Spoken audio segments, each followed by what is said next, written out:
Between my son's baseball team making it to the regional finals and my company picking up after summer vacation, it's been difficult to make some videos, but I finally have an event worth filming.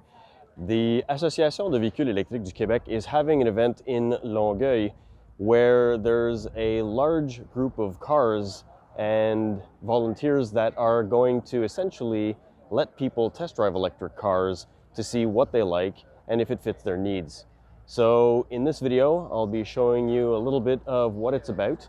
And if you have any questions, you can put them in the comment section below. But to learn more, stick around and you'll see it in 10 seconds.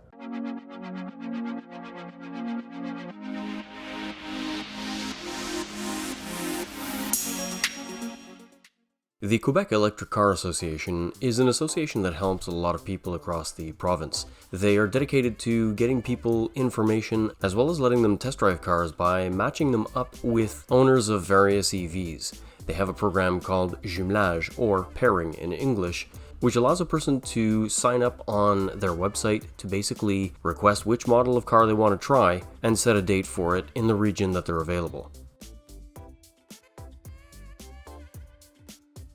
Even though the AVEQ is a French Quebec organization, anybody can become a member, and the free membership, or friend of the AVEQ, gives you access to all sorts of information on the website, a weekly newsletter, as well as access to the pairing program that I just talked about to let you test drive the model of EV that you want in your location, at least in the province of Quebec. The other option is to become a paying member. The gold membership of the AVEQ is $49 a year and gives you access to a list of rebates or discounts from various suppliers that have partnered with the organization. I'll put a link to the AVEQ's website down below. If you're interested, you can browse through the news section and see what they've got to offer, because they do link to English articles as well. This video recording was something I did quite early in the day. Not all of the cars were set up and not many people had arrived yet, but there was still a wide variety of cars from the Chevy Spark all the way up to the Jaguar I-Pace. The I-Pace itself was not available to be test driven, but the owner was there to let people look at, sit in, touch, and basically get some information from somebody who actually owns one. As a surprise, we had military helicopters landing about every hour across the way.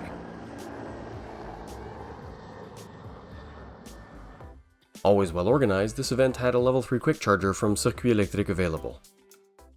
Since I was pretty busy as a volunteer at the electric car event, I didn't get to film as much video as I want. I was too busy explaining things about the various types of electric cars, advantages for different needs, and letting people test drive my Kia Niro EV. So what I'm going to do is stick in a little bit of information about something I was going to make a dedicated video about because it's quite short.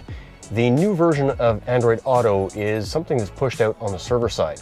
There is, however, a way that you can activate it on your side if you're ready to try it right away. I'll give you a quick how-to, and I'll also show you what it looks like once you've activated it.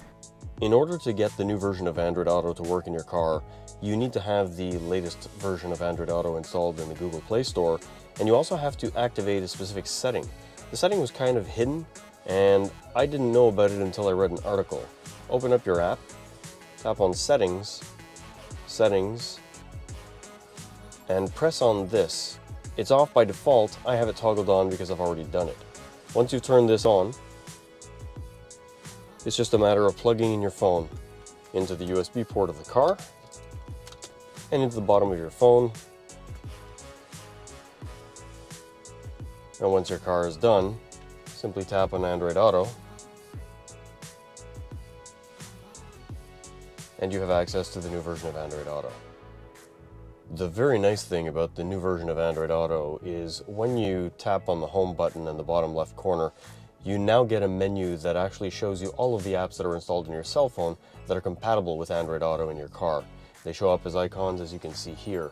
The ones that have the little Google Assistant icon are only verbal. They'll only tell you what's happening as opposed to showing you something on the screen. So if I tap on weather, currently in Brossard, it's 28 degrees Celsius and sunny. Today, it'll be clear with clouds from time to time, with a forecasted high of 28 and a low of 15. But in another app like Podcasts, it brings up the app and shows me what I've got listed. The nice thing about this as well is that you've got the bottom shortcut button. So when I'm listening to music on, let's say, Amazon Music, and then I head back to Google Maps, I can control my music straight from Google Maps. So if I have my GPS screen open while I'm driving to use it for navigation, I can control the music with the play back and forth button without having to toggle back and forth like we used to have to do in the old version. The microphone icon is to activate Google Assistant. Most cars have a button on the steering wheel, so that's kind of redundant, but it's there in case. And you've got the notification bell, so if you have things that are scheduled for the day, that will be listed here. And that's what the new version of Android Auto looks like. If you have any questions, comments, or suggestions for future videos, please put them in the comment section below. If you're unsure about anything I described in the Android Auto section of this video, please put it in the comment section below and I'll see if I can help you out. And if you could subscribe to my channel, I'd be really appreciative. I'd like to say a big thank you to everybody who has subscribed so far. As of the filming of this video, I'm at 396 subscribers.